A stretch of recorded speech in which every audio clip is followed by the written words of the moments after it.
Yo, yo, yo, what is good, Concrete family? Welcome back to the lab, the only place where we keep the pavement hot and the truth even hotter.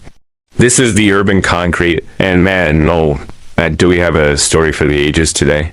Lock the doors and turn the volume up to 11, because we're witnessing a straight-up catastrophic failure in the political streets. We're talking about a crash so loud, so messy, and so full of irony that the whole conservative talking point factory is shaking to its foundations. Today's episode, Fuentes versus Tatum, the demise of the token. If the thought levels are off the charts. We are watching a beautiful, glorious train wreck where the man some are calling Officer Talmud himself, Brandon Tatum, tried to step and fetch it, but Nick Fuentes wasn't having it. Fuentes took the whole playbook, tossed it in the Atlantic, and called the architect a functional illiterate. This isn't just a beef. This is the inevitable demise of the tap dance. Alright, squad, let's set the scene for anybody who's been sleeping under a rock.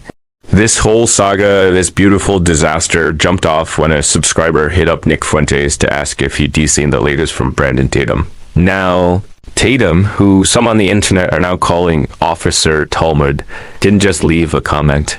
He put out a whole 30-minute response video. This was his big crash-out reaction to the interview between Nick Fuentes and Tucker Carlson. Tatum thought he was doing something, thought he was standing on business. But check the blueprint.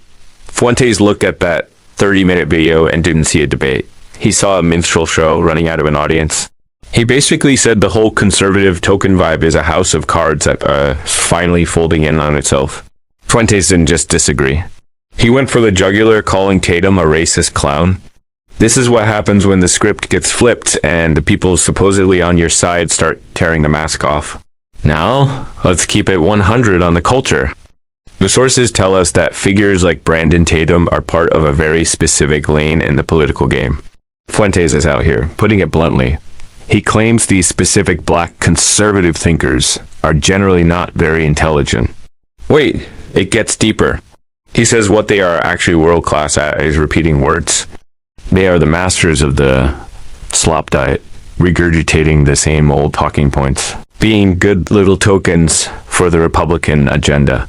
Think about it like this. Concrete family is like a parrot that's been trained to say fiscal responsibility and border security, but doesn't actually know what the words mean.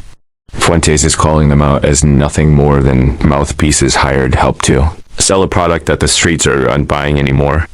And when Tatum tried to step up with his response, Fuentes essentially said, the tap dance has hit its expiration date.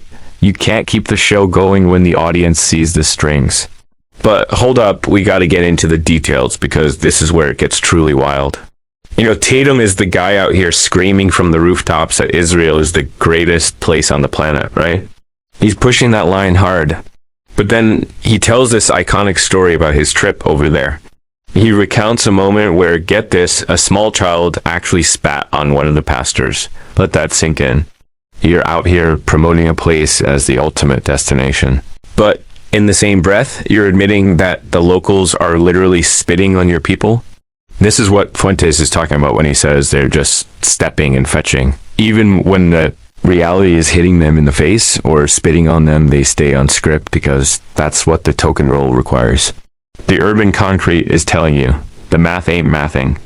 It's a performance. A minstrel show that is losing its grip because the contradictions are becoming too loud to ignore. Yo, this is the part where the concrete really starts to crack. Nick Fuentes didn't just go for a point-by-point rebuttal of Tatum's video. Nah, he went for the whole architecture of the movement.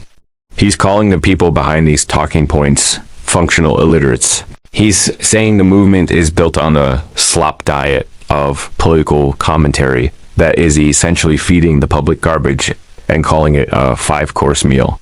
The era of certain online personalities is reaching its end because people are tired of the same old step and fetch routine. When the very people who built the clown car start calling the drivers racist clowns, you know the wheels have officially fallen off. This is the demise of the token, fam. It's a beautiful, messy, totally predictable crash that's happening right before our eyes. The house of cards is folding because it was never built on a solid foundation. It was built on talk, and the talk just ran out. So, what's the lesson for the day, concrete family? What did we learn from this online firestorm? When you build your whole career on talking points that aren't yours, don't be shocked when the whole building collapses in a light breeze. You can't tap dance forever and expect the floor not to wear out. Nick Fuentes and Brandon Tatum are out here giving us the entertainment of a lifetime. But the facts remain. The game is changing. The minstrel show is closing. And the streets are looking for something real. Stay woke, stay energetic, and keep your ear to the pavement. If you enjoyed this breakdown of the great token crash, hit that like button, subscribe to the Urban Concrete, and tell a friend to tell a friend. We are the pulse of the streets. This is the Urban Concrete, and we are out.